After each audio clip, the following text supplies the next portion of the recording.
True war encounters, White Feather's still breath. The Lee-Enfield No.4 sat against the stone wall like a relic from another war, its wood stock scarred with 43 notches that had nothing to do with enemy kills. February 1951, 20 kilometers south of the Chosin Reservoir, Korea. The sniper they called White Feather cleaned Cosmoline from the bolt mechanism with movements so deliberate they seemed meditative. Outside the abandoned farmhouse, the sound of truck engines grew louder, the grinding cacophony of an army in full retreat. The rifle had a name: Still Breath.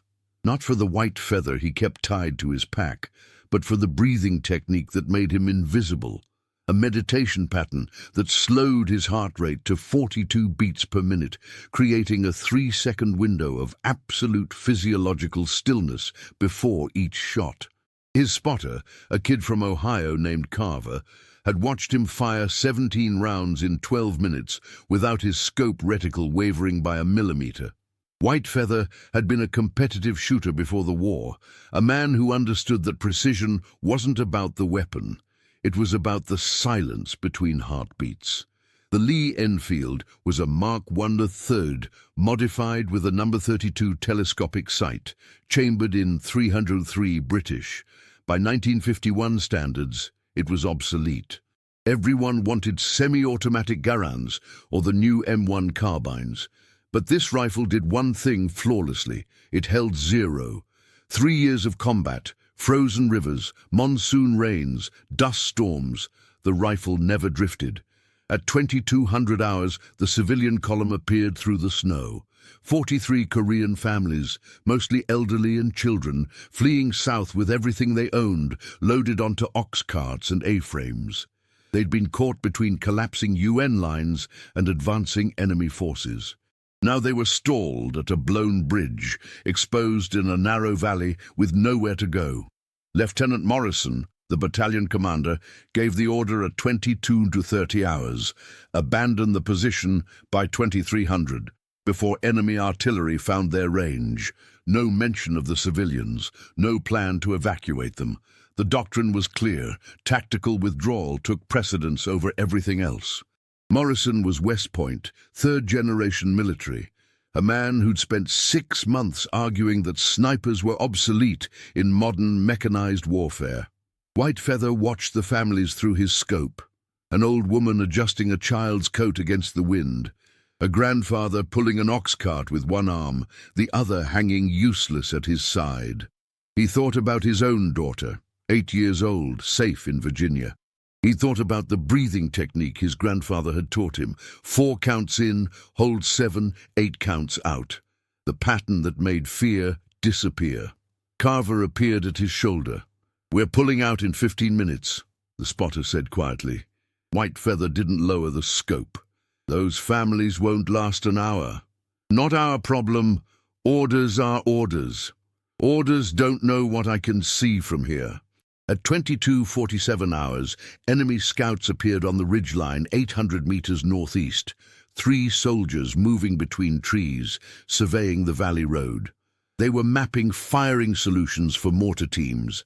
If those scouts reported the civilian position, mortar fire would begin within 15 minutes. If White Feather engaged them, he would reveal his position and compromise the battalion's withdrawal. The safe choice was silence. Let the civilians die. Preserve the tactical advantage. He fired 3 rounds in 18 seconds, each shot timed to the pause between heartbeats. 3 scouts down. The 303 reports echoed off valley walls, distinctive and impossible to mistake. Immediately, enemy radio chatter spiked, triangulating the source, analyzing the shot pattern. White Feather had just painted a target on himself and given the enemy exactly what they needed to delay the American retreat. If stories like this make you question what you'd do in someone else's boots, tell us in the comments how you imagine you'd react in this camp. And stay with us for the next chapters. The radio crackled at 2252 hours. Lieutenant Morrison's voice tight with controlled anger. "White Feather, fall back immediately. You just compromised our entire position." White Feather kept his eye on the scope, watching enemy movement patterns shift. Instead of advancing, they were hesitating, spreading out, looking for additional firing positions. They thought they were facing a platoon-strength sniper unit. "Negative, sir. I'm holding this ridge." Static. Then Morrison's voice again, different now, not angry, calculating. "How many can you hold?" "As many as come, sir." More static. White Feather could hear Morrison conferring with someone, voices overlapping. Carver crouched beside him, refilling ammunition pouches with 303 British rounds from the reserve crate. The spotter's hands were shaking slightly. "You know what you're doing?" Carver asked. "Buying time. For people we don't even know." White Feather adjusted his scope elevation for the changing wind. Down in the valley, the civilian families were trying to ford the icy river on their own, ox carts getting stuck in freezing water. "My daughter's 8 years old," he said quietly. "Same age as that kid down there in the red coat."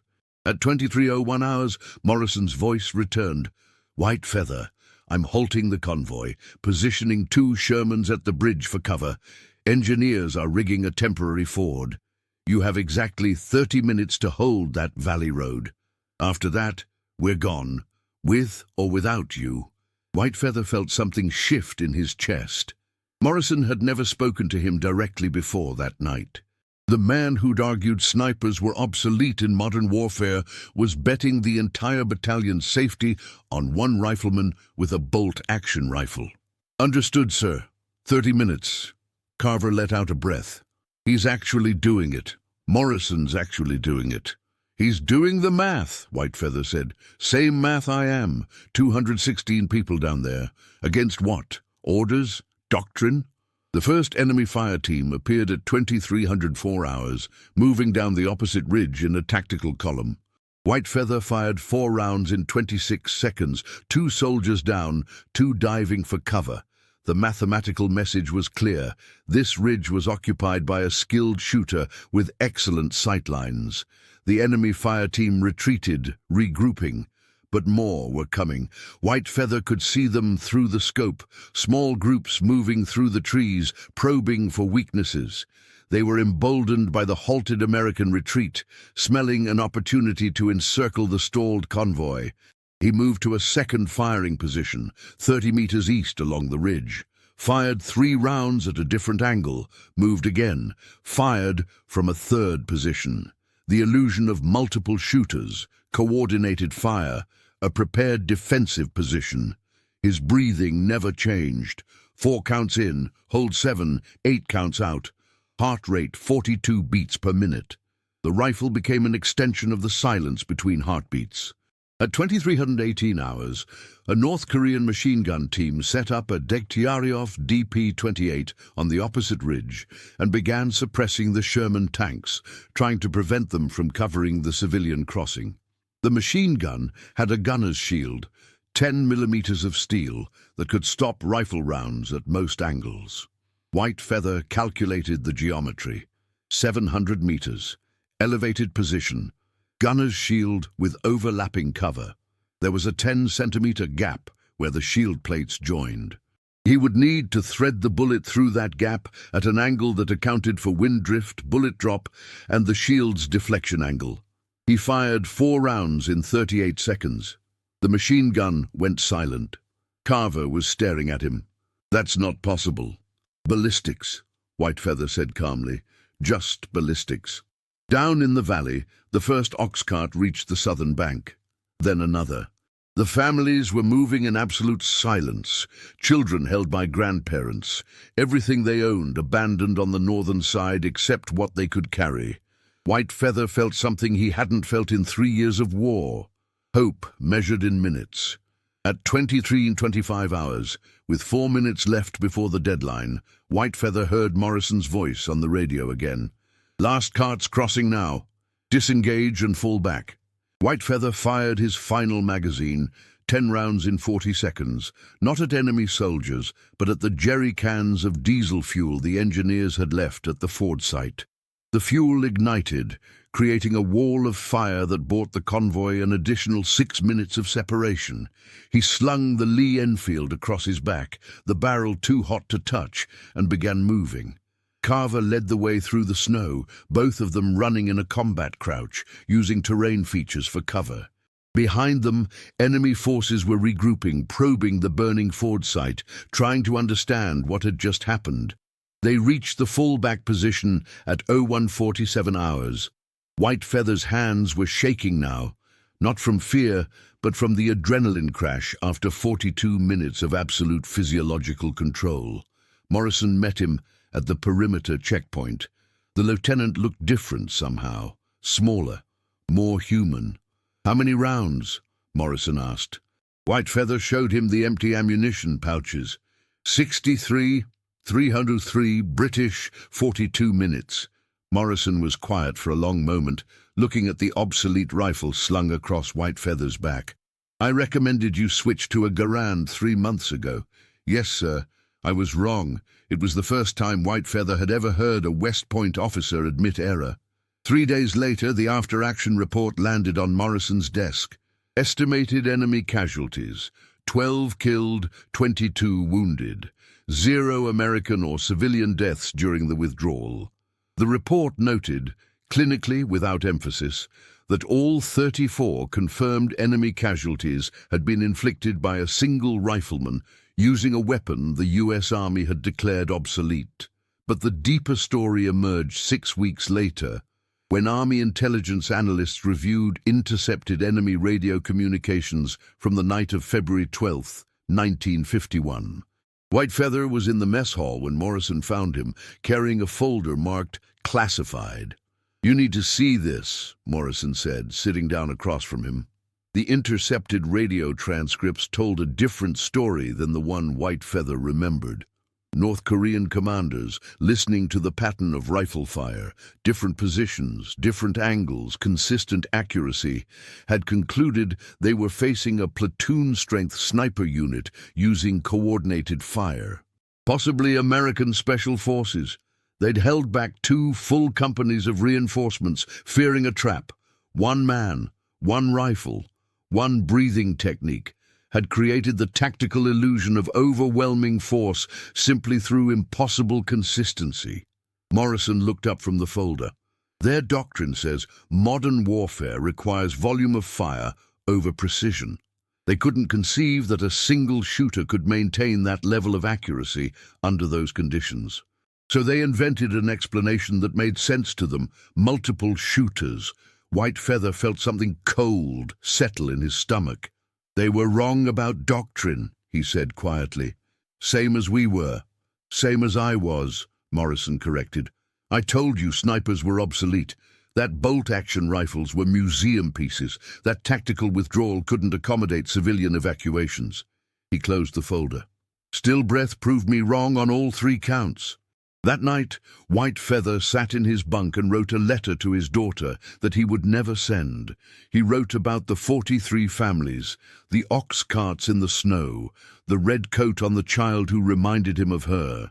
He wrote about the breathing technique his grandfather had taught him, and how silence, respiratory, mechanical, moral, could be a weapon against chaos when everything else was screaming. He wrote, "Doctrine says you can't hold a position alone. Doctrine says old rifles are useless.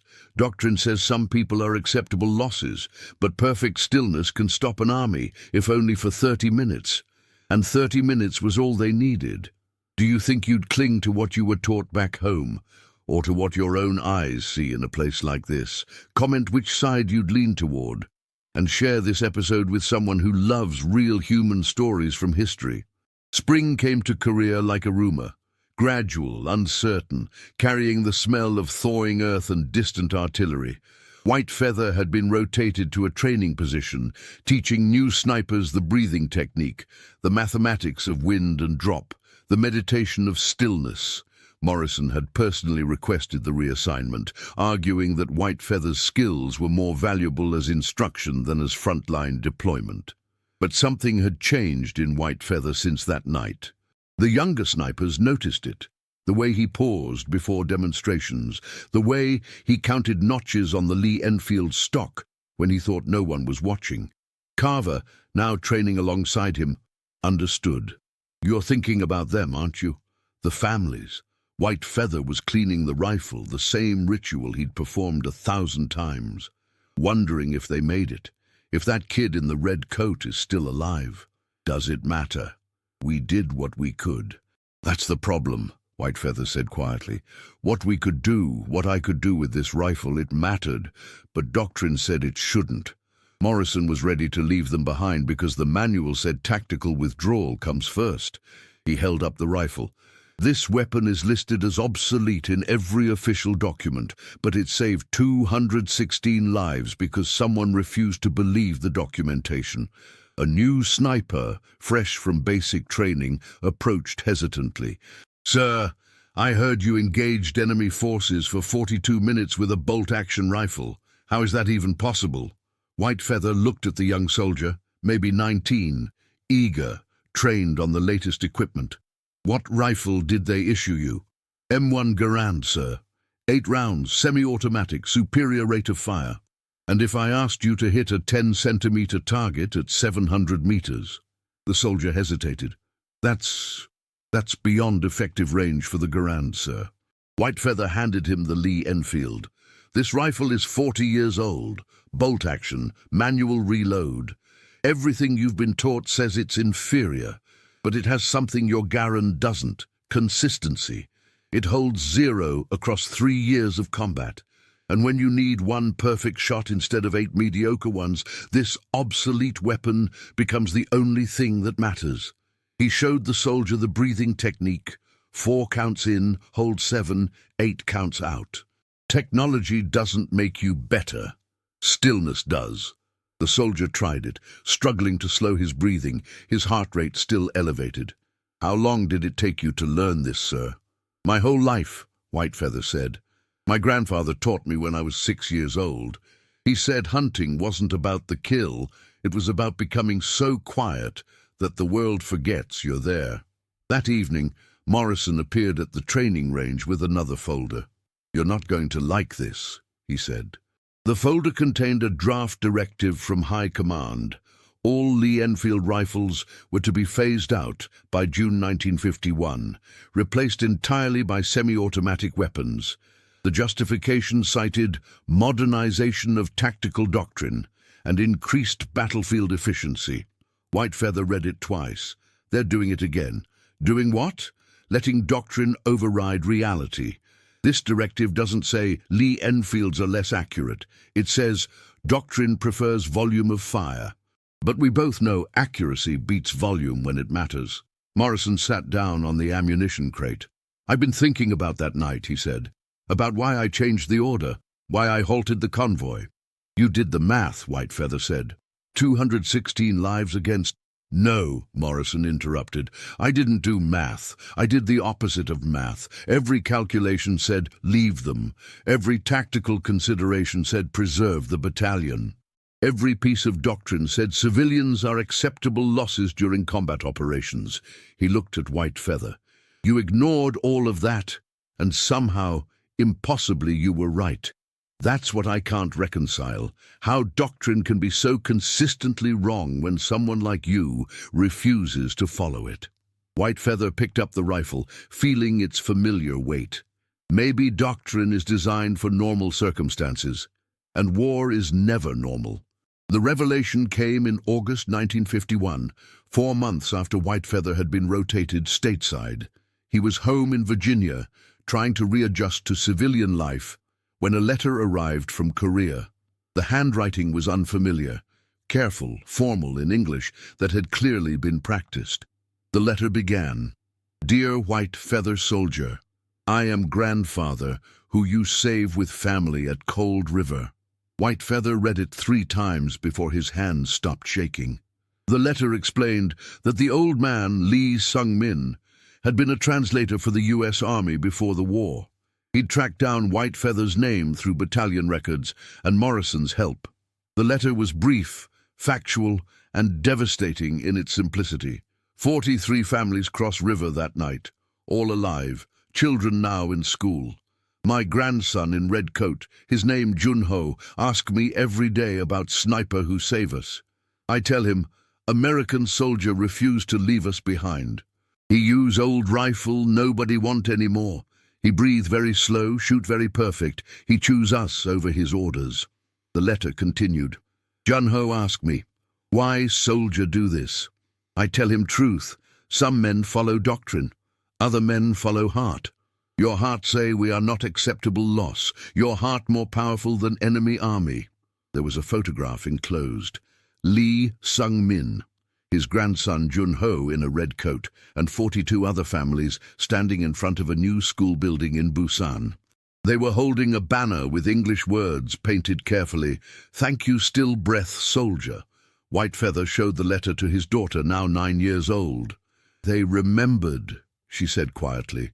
"They named me," he said. "Not my rank, not my battalion. They called me still breath soldier." His daughter touched the rifle, which hung above the fireplace now, retired. "Is that what you are? A still breath soldier?" White Feather thought about Morrison's question, how doctrine could be so wrong when someone refused to follow it. He thought about the breathing technique. 4 counts in, hold 7, 8 counts out, and how that silence had become a weapon against chaos. "I think I'm someone who learned to be quiet enough to hear what matters." The real secret, the one White Feather would carry for decades, wasn't revealed in the letter. It was revealed 3 weeks later when Morrison visited him in Virginia. The former lieutenant, now promoted to captain, brought classified documents he wasn't technically authorized to share. "You need to know what happened after that night," Morrison said. The documents showed that enemy forces, convinced they'd faced a coordinated sniper unit, had completely revised their tactical doctrine for valley engagements. They'd added 4 additional hours to their standard reconnaissance protocols. They'd redistributed sniper teams across their entire front. They'd diverted resources from frontline combat to counter-sniper training, all because one man with one rifle had created an illusion of overwhelming force through consistency. But there was more. The US Army, reviewing the same engagement, had done the opposite. They'd accelerated the phase-out of bolt-action rifles, citing the statistical insignificance of individual marksmanship in modern mechanized warfare. Morrison showed White Feather the final directive. "They're destroying what you proved. They're taking the lesson of that night, that precision matters, that individual skill can change outcomes, and they're inverting it. They're saying this was an anomaly." "Doctrine is still correct." White Feather looked at the documents for a long time. "What are you going to do?" Morrison asked. "Nothing," White Feather said quietly. "I'm going to do nothing, because the 43 families know the truth. Jun-ho knows the truth. You know the truth. And that's enough." "Is it?" "It has to be," White Feather said. "Because the alternative is spending my life fighting doctrine instead of living with what I learned that night. That stillness, respiratory, mechanical, moral, can stop an army if you refuse to move when everyone else is running." He touched the rifle above the fireplace. "This weapon saved 216 lives because I trusted what I knew over what I was told. That's not a lesson you can put in a manual. That's something each person has to learn alone, in the moment when orders and conscience point in different directions." Morrison stood to leave. "For what it's worth, that night changed me too. I used to think doctrine existed to prevent chaos. Now I think sometimes doctrine creates chaos, and it takes someone like you, someone still enough to see clearly, to restore order." After Morrison left, White Feather wrote a response to Lee Sung-min. He thanked him for the letter. He asked him to tell Jun-ho that the red coat was visible through the scope at 800 meters, and that some things, children, dignity, the refusal to accept unacceptable losses, are more important than tactical advantage. He ended the letter. "Your grandson asked why I did this. Tell him, because 30 minutes of perfect stillness can be more powerful than 3 years of perfect doctrine. And because I have a daughter too, and I want to live in a world where old men in red coats are never acceptable losses." The Lee-Enfield No.4 rifle, serial number 67L9534, was decommissioned in 1953. Whitefeather was invited to the ceremony, a small event at a military museum in Virginia, where obsolete weapons were catalogued and displayed behind glass for future generations to study. He brought his daughter. The curator, a historian who specialized in small arms development, gave a brief presentation about the Lee-Enfield service history. Designed 1895, deployed extensively through 2 world wars, phased out in favor of semi-automatic weapons by 1954. The curator mentioned its accuracy, its reliability, its romantic but ultimately antiquated place in military history. Whitefeather listened without comment. After the ceremony, the curator approached him privately. "Captain Morrison sent me your service records. He said this rifle has a story." Whitefeather looked at the weapon behind glass, the wood stock with 43 notches, the barrel wrapped in fraying white burlap, the number 32 scope that had never lost its zero. "It has 43 stories," he said. "One for each family that crossed a river because this antiquated weapon held a valley road for 30 minutes. The curator studied the notches. "These aren't kill marks. No, they're life marks. Each one represents a family that doctrine said wasn't worth saving." The curator was quiet for a moment. "You're the still-breath sniper, the one who engaged enemy forces for 42 minutes with a bolt-action rifle during the Chosin retreat. I'm the man who learned that doctrine is often wrong, and that stillness is sometimes more powerful than movement." The curator gestured to the museum's collection. Hundreds of weapons, each with a placard explaining its tactical obsolescence, its replacement by superior technology, its place in the inevitable march of military progress. "We tell a story here about progress, about how weapons get better, more efficient, more lethal, but your rifle suggests a different story." "What story is that?" "That sometimes the old ways work precisely because everyone has forgotten them. That consistency beats innovation when lives are at stake. That a man who can slow his heartbeat to 42 beats per minute is worth more than 100 soldiers with superior weapons who can't hold still." Whitefeather's daughter touched the glass, looking at the rifle. "Why did you keep the white cloth on it?" she asked. "The one you tied to your pack?" "Because white means surrender in most cultures," he said. "But in mine, it meant something different. It meant, I see you. I acknowledge your presence. I refuse to pretend you don't exist." The curator made a note. "That should be on the placard." "No," Whitefeather said. "Put this, Lee-Enfield No.4, serial number 67L9534, used by an unknown sniper to save 43 Korean families during a midnight retreat, February 1951, declared obsolete by the US Army the same year. Effectiveness, immeasurable." Years later, decades later, when Whitefeather was an old man himself, he received a final letter from Korea. Lee Sung-min had died, but Jun-ho, now a professor of military history in Seoul, had continued the correspondence. The letter included a photograph. Jun-ho, his own children, and the descendants of the original 43 families, standing in front of a memorial in Busan. The memorial was a simple stone marker with 2 words in Korean and English: "Still breath." Jun-ho wrote, "We tell our children the story of the American soldier who refused to accept acceptable losses.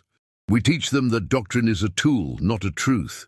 We remind them that 43 families lived because one man trusted silence over orders, consistency over doctrine, conscience over tactical advantage. Your rifle is in a museum in America behind glass, but its story lives here, in the hearts of 216 people who should have died, but didn't. That's the real memorial. Not stone, not glass. Memory."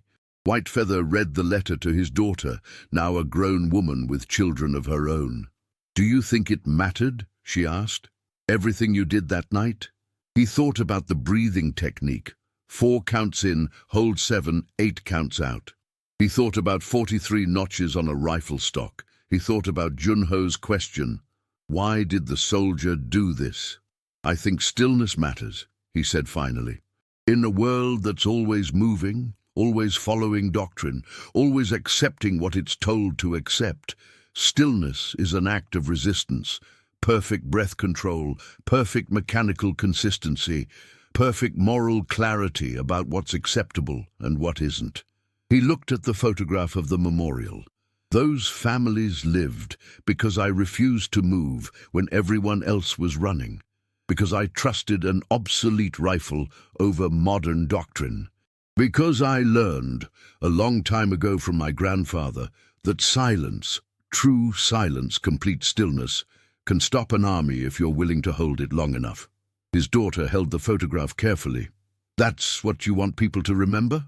"No," Whitefeather said. "I want them to remember what Jun-Ho wrote, that doctrine is a tool, not a truth. That 43 families are more important than tactical advantage. That sometimes the old ways work because everyone has forgotten them." He paused. "And I want them to remember that a man with one rifle and one breathing technique can change history if he refuses to accept that some losses are acceptable." The Lee-Enfield No.4 rifle still sits in a military museum in Virginia, behind glass, with a placard that reads exactly what Whitefeather requested. Visitors pass it every day, most without stopping, focused on the more modern weapons, the technological progress, the inevitable march towards superior firepower.